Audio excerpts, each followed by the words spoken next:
Welcome to Bonehead Weekly, and this is actually 9 o'clock, 9 p.m. Eastern Time, about 9:19 of Thanksgiving Day. So happy Thanksgiving or Thanksgiving weekend. This will probably come out in the next 24 hours.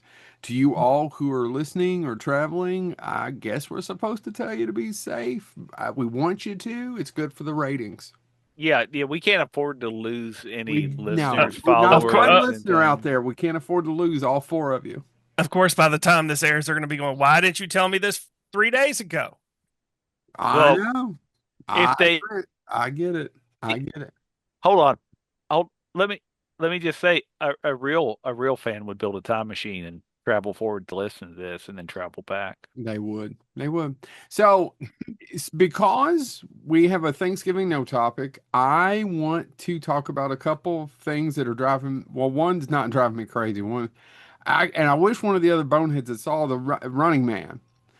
So, Don't ruin it. I'm not, Chad. Okay, okay. Okay. I'm going to try to talk about this without sounding because people are negative. I'm not. I don't think I am. It's Glenn Powell, I'm sure, is a really nice, I have no idea, but I'm assuming he's a really nice guy. He's probably talented. He's probably really good to work with. He probably has very few flaws. He's much better looking than me. He's so much more successful than me. But why is he so vanilla? I was watching The Running Man, and it is a much closer adaptation to the book. But he's supposed to be really angry, right? And they're getting Yeah. a closer to adaptation of the book. And the whole time I was like, man, that Glenn Powell's really trying to act angry. Does that make Joe, sense to either one of you all? Joe, Yeah. buddy, I am right there with you. I do not care for Glenn Powell. I don't think I think his looks are getting him through. It's just most movies he's in, he's just there. He No, doesn't really. hold on. And I'll defend him. Okay. It's supposed to Okay. be in the last 10 minutes. I felt like he finally, and I'm not trying to, what's Zoidberg's uncle, whatever in the movies, like, finally you Harold Zoid, emote. Harold Zoid. Just because it's a drama doesn't mean you can't throw a pie. But finally, he emotes, and there's about like the last 5 or 10 minutes, and you can tell he emotes. So that's one problem with that move ish. Okay, I can get past Glimp. I get it, and I get you have to. You're Edgar Wright, and you have to get your move. The second part to this What? identity. Well, What? go ahead. Can I just tell you something? It just this moment in history when James said his name, I just realized it was a play on Harold Lloyd's name. Yeah, you didn't. Yeah. Never hit me till just now. God dang, I am stupid. No, no one thinks you're stupid. We're not going to tell him, are we? I mean, let him go. Let him have this. Second part.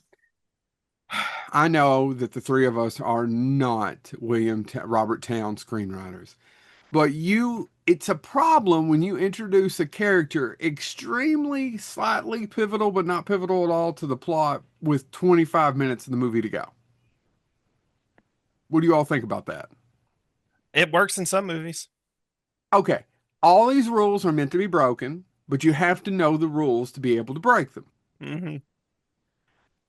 It just doesn't work, but that's okay. I'll get past all that. The big complaint for a lot of people was the ending. And I won't say the third act because I actually think they get it right till the last 7 minutes. And I can't talk about it without ruining it for people.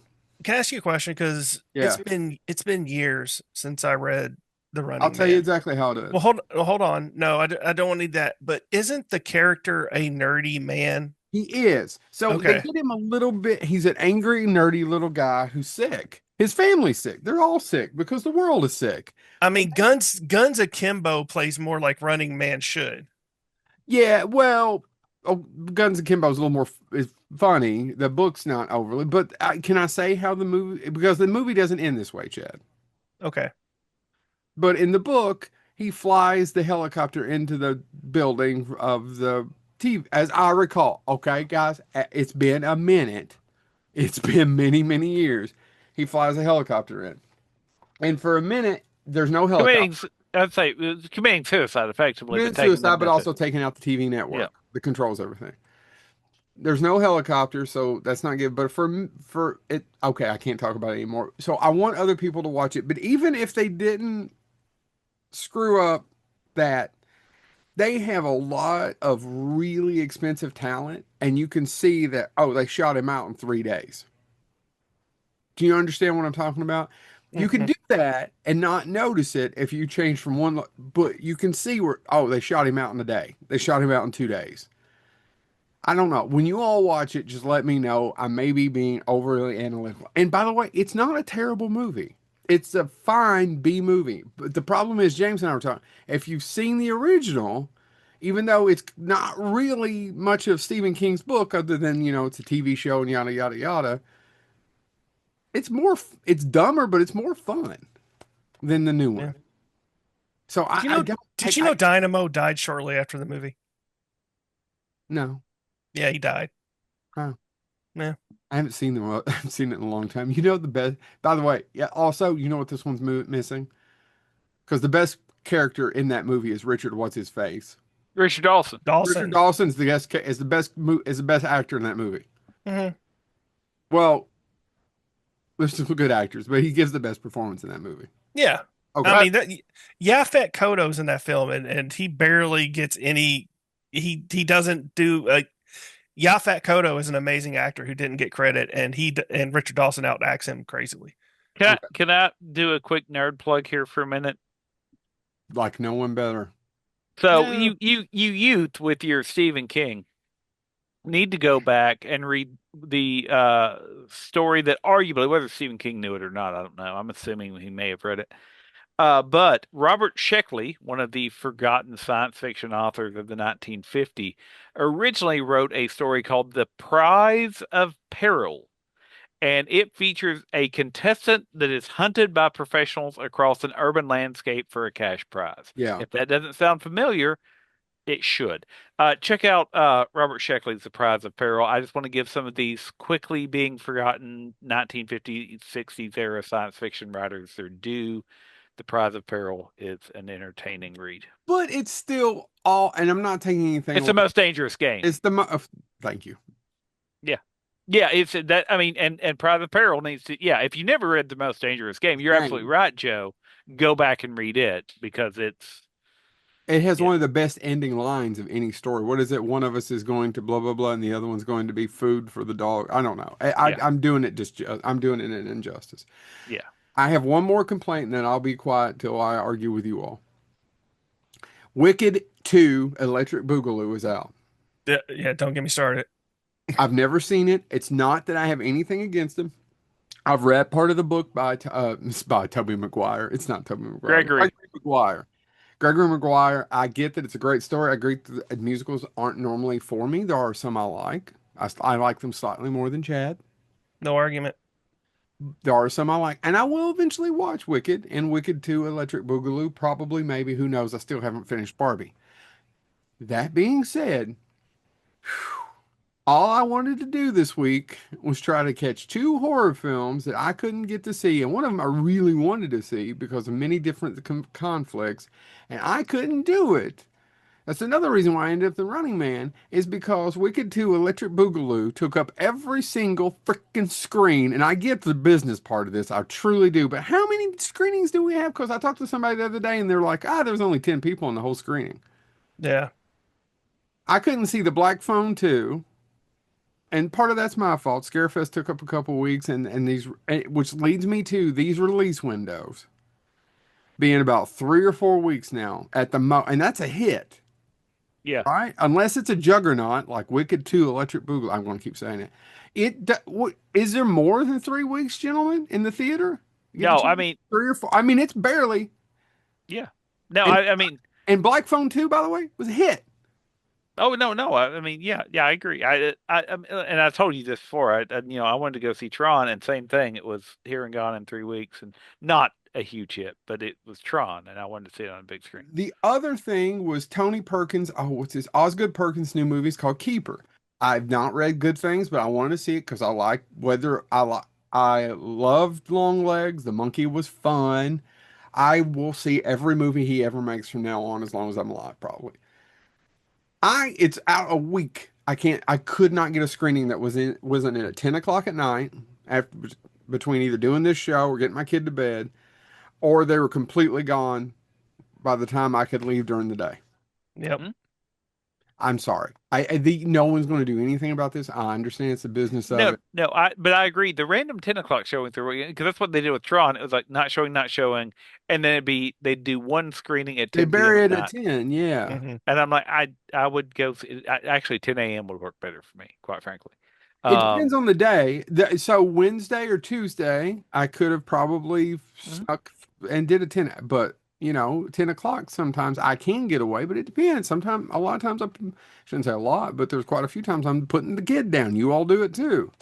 Hmm. Sometimes it's just most of the time we sleep by 10, but not always. It's just tough. Anyway, I'm done Yeah, complaining. the Sorry about reason that. what our listeners are wondering about is why are we putting your kid down? That's true. Well, because he doesn't like Well, listen, it's completely normal that children bite their parents. It's just the fact he always goes for your jugular that's a little bit weird. anything. Oh, I have one other thing that's driving me crazy, but Yeah, tell any us what of really watch grinds your Dairy? gears. Anybody else watching it Dairy show? Yes. By the way, I read something about that, and I thought it was a fair critique. And I this is You have to not mean my critique it. critique. This is not my critique, but somebody said it, and I'm like, that's true. That's true. If that it breaks the rules It of it, so many. because if you like in the book, if you're afraid of werewolves Yep. and it turns into a werewolf, it has the weakness of werewolf. Right? It's silver affects it, right?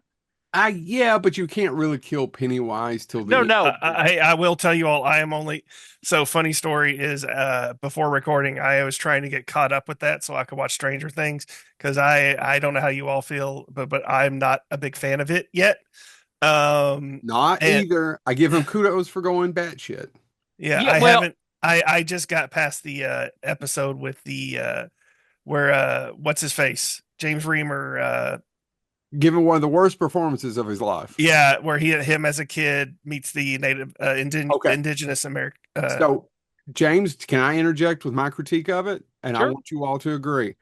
Boy, did somebody watch Stranger Things and said, you know what we should do? I almost Harry could be Hawkins. I almost before I started talking said, I'm really enjoying Stranger Things V2. It's Well, exactly what it is, Chad. I you Only, know know, what? but there's only what it is we're going to make our Stranger Things R. We'll finally throw in Pennywise eventually, kind of. And we will say a lot of bad language with a lot of bad performances. There's a couple Well, of good ones. there's some here's good the funny performances in part there. about that, though. I was today of all days, and I didn't know who posted it, but somebody posted a critique, and they were actually making the argument that um, Stranger Things is just trying to be the televised version of that book, and I was like, I don't know, but and what they did, they ended it with the meme of from Family Guy of where it's Stewie's, I think it's Stewie's birthday, and they give Stewie the cake, and they're like, and here's your views to Stranger Things, so you don't feel left out. And I don't agree with that, but no, it's I agree with that critique, and having read that the other person's critique, and I'm sorry I can't cite my source there. But I was like, oh, if it's breaking the rules of its own show, it does feel like it's very much trying to be. And actually, I'll add one other thing. It's um, it's pulling a first season, and this is not a critique negatively. It's pulling the same trick as the first season of American Horror Story. Let's let's find out what terrifies people, and we'll do every week. It'll be a new. It's a Oh, good you're afraid of pregnancy? Well, we're going to get you this week. Yeah, you have eye terror. American Horror Story did a great job of doing that. Of this week, it's going to be a school shooting, which is terrifying. Next week, it's going to sometimes it'll be very supernatural. Other times it'll be like, hey, this could happen in your neighborhood. to me, it breaks the rules. I don't disagree with James. To me, it breaks the rules of, and it's not, I guess, a rule, but Pennywise is everywhere all the time. And to me, from me, from the book, it's Pennywise is when you're by yourself, when you're most vulnerable. It's not just because you got in a car driving down the road.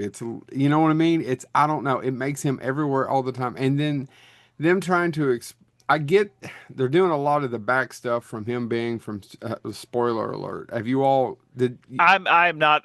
I'm one episode behind, but it doesn't matter because yeah. I mean, Oh, it's I'm in the not. book that Yeah, Pennywise is from space. yeah. So wait, Joe, are you saying this is three people? He's a killer clown from outer space? It basically, yeah, yeah. But By the way, right, this Chad, he's from outer space. I He think came so. here eons ago. yeah, some of the turtles spat There's a out. whole chapter that explains him just suddenly and discovering, and it's kind of its point of view. But by the way, though, and this is for even less than three people. I'm just glad they built in those Fatal Frame references. For those of you that played the Fatal Frame video game, you're welcome. Okay.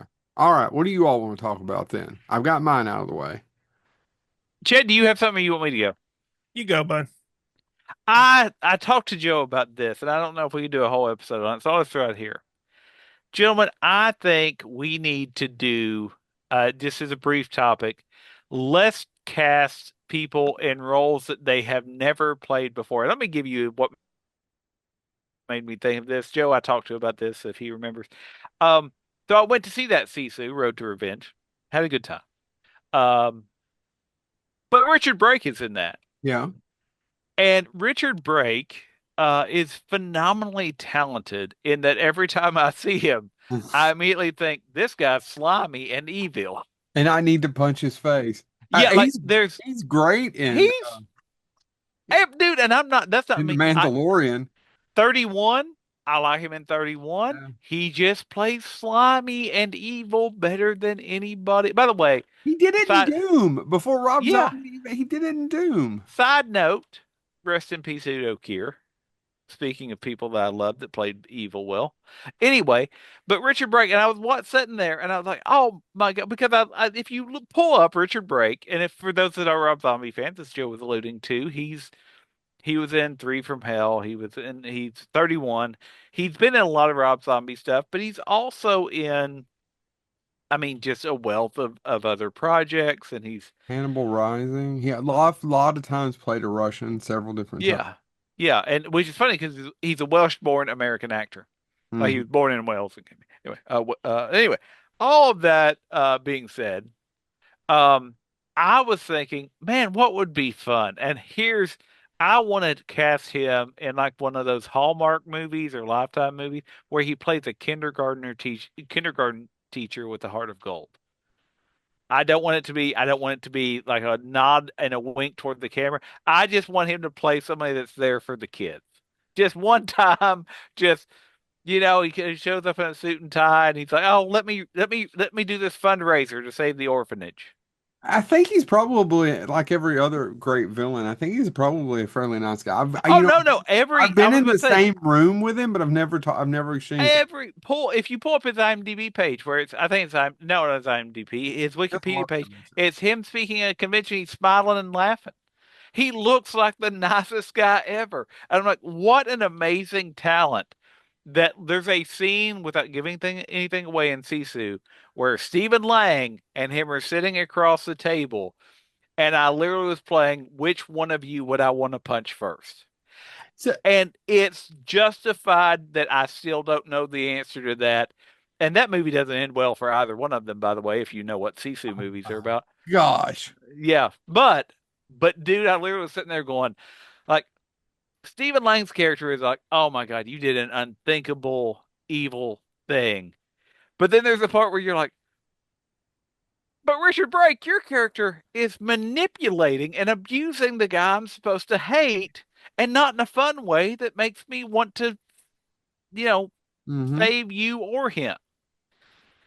It is so. Anyway, that was what I was thinking about as I talked to Joe earlier this week. Is what are some actors that would just be great playing so against type that it would actually shock you? I don't Because know. Richard Brake is a lovely villain. So I want to make one comment. And James, what's the cool thing about being typecast according to Christopher Walken? Job security. Just cast. The, Yeah, the, the yeah, emphasis on I was cast. That yeah. meant I worked. I mean, Udo Kier was another good one. I actually there's several movies. Sid Haig. Can you imagine Sid Haig doing a daycare movie? Oh my God. I would have paid to see that. Yeah. Like, and the best part would be just have one scene where he's dressed up as a clown, but he's a fun-loving clown and kind to kids, Not and Bill Mosley, but yeah, Richard Brake and yeah. Sid Haig. Yeah, not Bill Mosley. Oh, another one just slimy as he can be. I don't know. We kind of went through this with our villain people who play villains all the time. But so let's flip it. No, not John Ver. Well, John Vernon would be a good one. Yeah. So Oh, Kissing on me and calling or whistling Dixie, whatever it is. I'm blanking on his. Hold on. Why am I blanking on this guy's name? I don't know. Oh. Hold on. It's coming. Kurt Yeah. Fuller. Kurt Fuller's another. yeah, He even played an a-hole in Supernatural. Hmm. Those asshole angels, man. Supernatural. I was trying to think of a movie where Kurt Fuller did not play an asshole, and I cannot think of one. There's got to be one. It wasn't he one of the good guys in the original Running Man? I can't remember. It's been a long time. I'm just remembering that I had more fun with the original Running Man than I did the remake. Yeah. It's really kind of just the point of that one. It's just I had more fun with it. Oh man, there's got to be another one. I want to say Christopher Walken just because he's so weird. well, but he has played I know. lovable characters. But I mean, even that's when he does, he comes off as creepy. Hmm. um. Oh, well, let's flip it. Let me flip this then. Who's somebody that normally plays lighthearted or comedic that you would cast as let's say, a serial killer? Because let me pitch mine. And by the way, I didn't know this gentleman was a producer on Meet the Parents, including the Meet the Parents that came out in 1991, which basically was the original version, and then it got reworked. He was the executive producer on the original one, and then when they remade it in 2000, he was an associate producer. Gentlemen, can you imagine Emo Phillips as a hard serial killer? I mean, vicious. uh, I want him to be James, bursting in the actually, room. I could. Have you seen Emo Film? I don't Well, want emo Phillips around my children. I'm just harsh, saying. I'm just. harsh. Don I've Knotts. got one. That's who I'd want to see. Oh man, Don Don Knotts, Knotts. actually Don Knotts, because Andy Griffith did occasionally play those darker characters, but you're Mhm. absolutely right. Don Knotts is. I wish I could do a good Don Knotts, but this I, I can't do it. But I just really want to hear Don Knotts one time as he literally has somebody pinned down, slit in their throat. This is where your story ends. I've got one. I've spent some time with him. Eddie Deason. If you don't know what that is out there, look it up and just think But of Eddie Deason's voice and Eddie Deason trying to get away with being a serial killer. Oh man, actually, you got me thinking of an entire. Well, basically, what we're talking about is Tim who are Conway? who. Yeah, Tim Conway would be a good one. Um. and I got the best one. What? Rest in peace, John Candy. Oh I man. can't imagine that.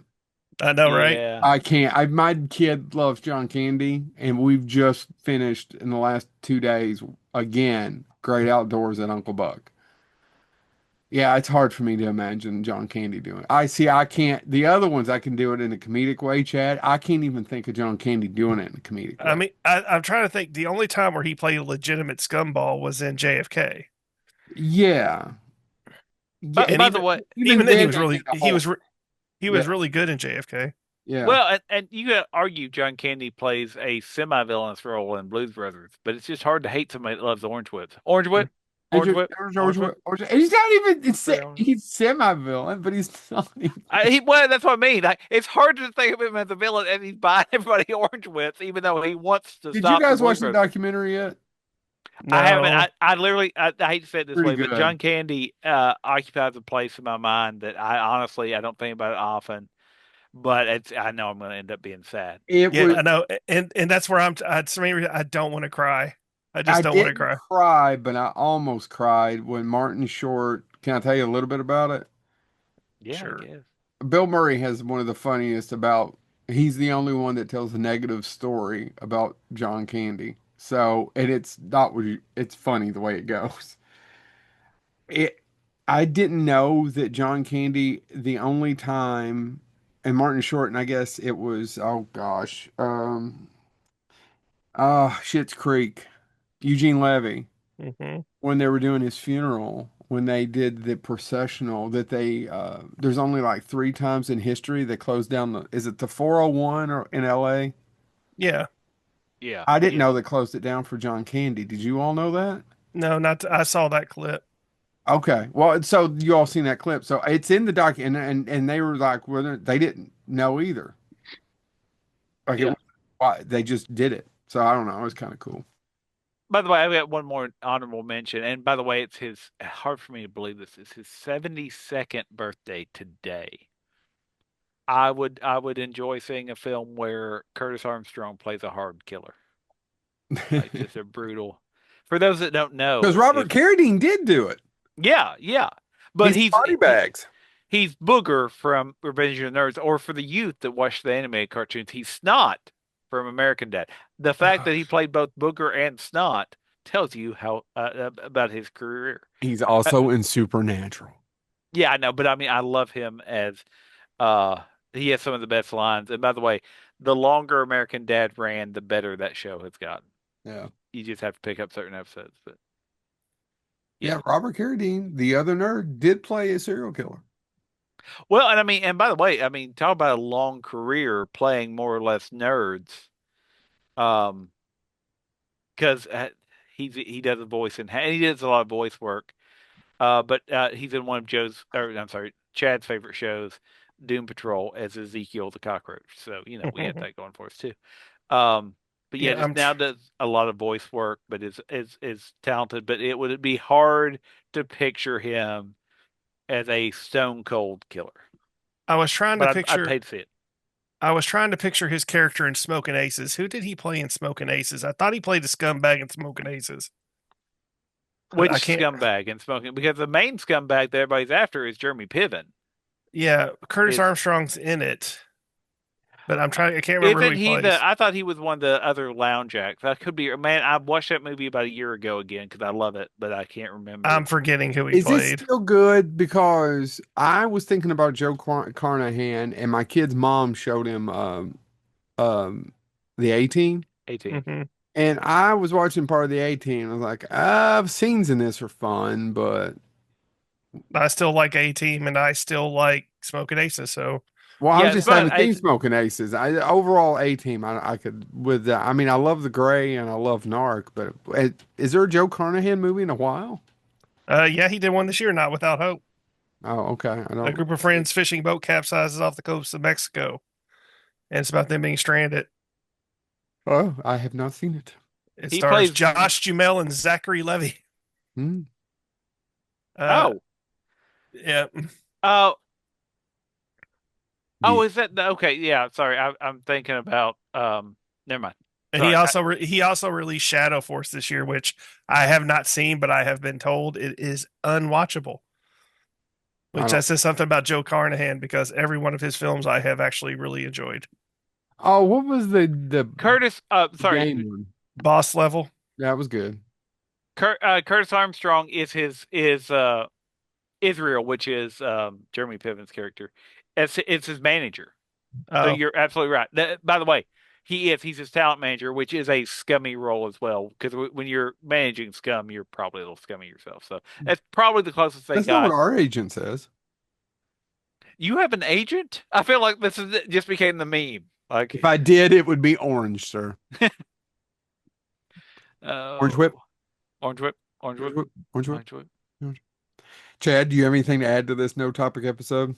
the only thing I will say, and I didn't get to say it when you were talking about it earlier. I watched Wicked for good, and I don't want. I know it's Don't not. make them come after us, buddy. I am not the audience for that movie, but I genuinely couldn't stand watching it. It was worse than a whole. It was it was just awful. How was Can I, Wicked though? Wicked has its moments. well, and can I say something Now, about? now, in full disclosure, I hate Wizard of Oz, so I am probably the wrong person to even go in with this criticizing it. I don't care for it. The only Wizard of Oz movie I like is Return to Oz. That's it. How do you not Can, like The Wiz? That's little Michael Jackson dancing around there. Wiz is okay. I've actually never seen it. really? No. Seen You're scenes in it, and I love Sidney Lumet. I love Sidney Lumet, but I've never seen The Wiz. can I say something? In defense of Chad, because okay, let me say, You really want to go down that rabbit hole. in defense of Chad on this one narrow topic, so please don't fuck Very that narrow no topic. topic. But so in conversation about this, and in full disclosure, I have a theater kid who does musicals, He was tied up in the basement. and we do a Puppet lot of shows in these the things. basement. No, we do a lot of musicals, and I You have a tape player that plays learning more about puppet musicals. show. I knew the ones I liked. Um, I liked. I'm a big fan of My Fair Lady and things like that. However, uh, they went to see Wicked, and originally I was supposed to see the first part with them, and they went without me, and then so I didn't go see the second part because still haven't seen the first one. However, they went and saw it, and I was reading reviews, and I say all this to say, in defense of Chad, people that are fans of Wicked even posted online, part two is going to be hard because even in the Broadway musical, the first half has all the best songs and everything. That's the argument that even fans have made that they were excited to see it, but they were going into it knowing that all the best of hits are in the beginning or in Yeah. the first one. And since they divided it into two films, they said, yeah, it's not going to be as Well, much of they a have crowd new pleaser songs for the because second one too, if you're going for the music, And I would, yeah, I honestly wouldn't have said anything unless, but I went with my two daughters. My youngest really loves it, but my oldest actually leaned about three quarters of the way through and said, "Dad, this isn't very good, is it?" I said, "No, it's not." And also, too, I think Ariana Grande's insufferable. yeah, I don't. I mean, and actually, I there's times when I'm like, oh, she has I mean, obviously what I think doesn't matter. But I was like, to me, she's a personality. And so, but by the way, Chad, just to echo your point one more time, even on IMDb, part one has a 7.4 rating, part two has a 7.1. So, I mean, even the fans are saying part two is not as good as part one. And by the way, please let me have as big a failure as part two. on Let me write something that $150 becomes such a million. And they're talking Opening about weekend. making a part three that doesn't even tie into anything. And I'm like, You know why? money. hundred and 150 fifty. million. Well, here's the thing about that though, and here's one thing I will say. If you read the Frank L. Baum stories, there's how many of those novels are there? There's a There are ton. He wrote a tons. lot of, yeah, he wrote a lot of them. There's Ozma of Oz is one I can name off the top of my head. It's been a minute, James, since and I only ever read Wizard of Oz. Yeah, but I mean, so like Ozma of Oz is was first published in 1907, and it's about Princess Ozma. Um, and it's by the way. The full title that Frank Oz gave it, Ozma of Oz is what's on the cover. But if you open the cover of the original printing of Ozma of Oz, every time I think I'm wordy, I think I need to read more L. Frank Baum. The full Played title by of the, John Ritter for a TV movie. the full title of the first edition was Ozma of Oz, a record of her adventures with Dorothy Gale of Kansas, Billina the Yellow Hen, the Scarecrow, the Tin Woodman, the Cowardly Lion, the Hungry Tiger, besides other good people too numerous and to mention faithfully recorded herein. That was the book title. Um, but by the way, and that's the third in the series. Nobody has done a Princess Ozma of Oz book, to my knowledge, or movie, to my knowledge. There was an anime done. I'm sorry, before I forget, but yes. Um, so there are tons of no Siri, I don't need your help. Um, there's tons of stories there. And so why do we keep going back to the same one? I don't know. Some of them work and some of them don't. You know, like the Sam Raimi Oz movie didn't work really. And then when you found out that Robert Downey Jr. was supposed to be the lead, you're like, oh, that actually may have worked with Robert. That movie was tailor-made for Robert Downey Jr.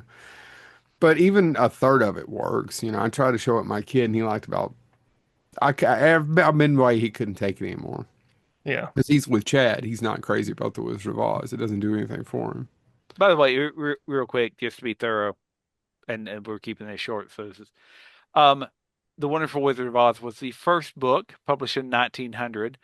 It was such a big success that the Marvelous Land of Oz, which is about a boy named Tip, who escapes his evil guardian, the witch Mombi, with the help of a Mm. walking wooden figure with a jack-o'-lantern head named Jack Pumpkinhead. which is from Return to Oz. Yeah. Yeah. Yep.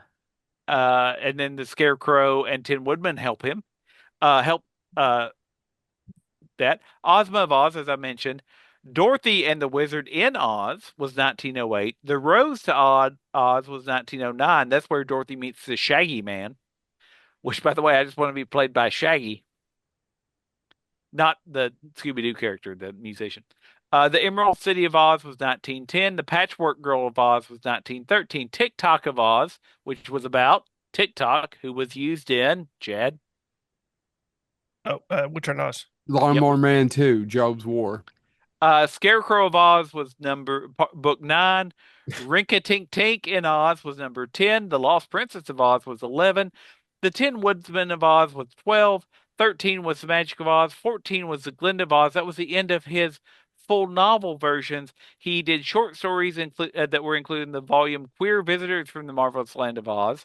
The Wogglebug book, The Strange Adventure of the Wogglebug of Oz, Little Wizard Stories of Oz, and The Littlest Giant, an Oz story, which was all short fiction.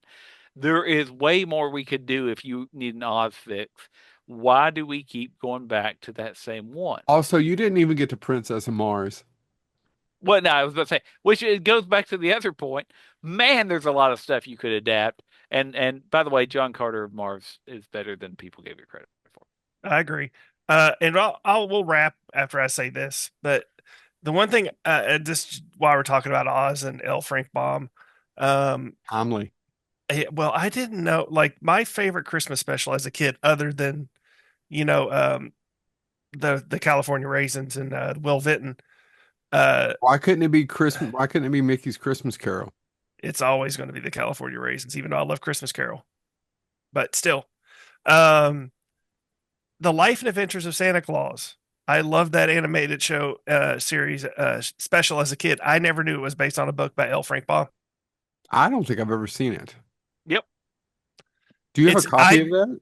No, you can find it on YouTube. That's about the only place you can find it. It's basically all these magical creatures gather in the forest and are to try to determine if they're going to make Santa Claus immortal. Is that as good as Alvin and the Chipmunks Christmas one with a harmonica? Yes, Hmm. but it's not as good as Garfield. I watched Garfield's Thanksgiving today. Deep Mm. fat fry. Deep fat fry. By the way, I just real quick before any Oz completist calls out, I only listed the What's great is I will be able to tag Wicked on this episode, and Yeah. maybe, just maybe, We'll get more hate for views. Chad saying bad things. about it. Cynthia Erivo's going to come find me and kick me in the nuts. I don't even Well, know actually- who that is. She's That's the Elphaba. She's Elphaba. also in. She's Jeff Bridges. It's her and Jeff Bridges in Bad Times at the Casino Royale. Add Bad Times at the El Royale. Yeah. By She's the way, in- what I wanted to say is I listed off only the official the L. Frank Baum stories, which were the 14 novels and the short story. So Frank Herbert picked it up after him. Dangerously Close, not Frank Herbert, but his estate approved the ongoing story. Do you know how many Oz novels there are? I feel like I'm about to find out, Chad. Me too. Chad, don't eat If that it pen. rained need for it. 40 days and 40 nights, you could read one a day. There's 40. Ruth Plumley Thompson took it over from 1921. Oh my God, I dated her. There was one a year between 1921 and Come on, Joe, take a whiff. 1939. Take a whiff, Joe. She has If actually you're listening, published. Chad and I are snorting. A Sharpie. Yeah, She has actually published more novels in Oz than L. Frank Baum did. However, when she quit doing it, all the artwork for hers were done by John Arneal. And when she quit, I don't know if she died. I don't know what happened. I can't do it. But guess who took over writing them? That's right, the illustrator, John Arneal, who wrote 3 of them. Then when he quit, the 2 were written by Jack Snow. Jon Snow, you say? Yeah, might as What well a have been. bastard out of Arkansas. Rachel Cosgrove Page wrote one, which was about salad dressing, I'm assuming, because it was called The Hidden Valley of Oz. And that's about Jam, a boy from Ohio. I guess Jelly He was just taken. couldn't let you have the last Oh. word. That's what this And is. then No one cares, James. the final book, gentlemen, was written in 1963 after a 12-year hiatus. It was called The Merry-Go-Round in Oz, and it took two authors to write that. That would be Eloise Jarvis McGraw and Lauren Lynn McGraw, who I assume are somehow related. I just need to wanted- read every single one of these. I just wanted you to know, and that's not the fanfic. There's an entire fanfic section I'm not going to go into. Is it like Those were 50 the Shades official- of Scarecrow? I don't know if anything like that is on there, but now Tin Man, you and your hard chest. You got that V thing that ladies like. The thing there at the pelvis that does this. actually, Joe, you brought this up. You know, Oh, it looks like a penis, Chad. Chad drew a He- gun to put next to his head, and it looks like he's about to suck a dick. I am not an artist. he. Well, you He's are been- to me, sir. Why are you the one drawing all the dirty pictures? There's That's a there joke for 3 listeners. there was 3 books written between 2005 to 2014, Oh, and guest at several conventions near us. William Stout, Yeah. by the way, did the art for them. That would be the Emerald Wand of Oz, the Trouble Under Oz, and Joe, just for you, the Sky Pirates of Oz. Hmm. Oh, please take me, Scarecrow. Now there has to be some. The one thing I've learned in the last year is, and I'm going to sound really sexist, but some of our listeners are going to start laughing. Women love to read smut, and all kinds, and it's almost always fantasy. And what I mean by fantasy, I mean is like, and there is some sort of Elf. elf or whatnot, No, it's funny because elf so, sex. No, I was gonna say when my wife was recovering from surgery, one of her colleagues, and very kindly, and she did enjoy the books, was like, "Oh, you should read this. It's like Game of Thrones with elves, and also more." And I'm like, Sex. yeah, and I was like, Game of Thrones has a lot. And I'm like, no, not like this. No, James. It's just like 50. It's 50. You're right, Joe. That's a good way to say it. It's 50 Shades of Elf. it's 50 Shades, and I'm not joking. I didn't really realize how big the industry was till the last year and a half, and then it's fascinating. And there's Let me jump on this that James Thomas won't shut up about. He forgot to mention that there is a brand new graphic novel out called Pecos Bill and the Guns of Oz. What? the Guns of what? Oz. That's not on my The list. Guns of Oz. The Guns of Oz. Pecos Bill and the Guns of Oz. Why did you get him back on this? I'm sorry. Now. Him on And it's time to go, gentlemen. Yeah, it is. Oh. That's good. How can we top this thrilling episode? Please let us know in the comments. This has been Bonehead Weekly. No topic.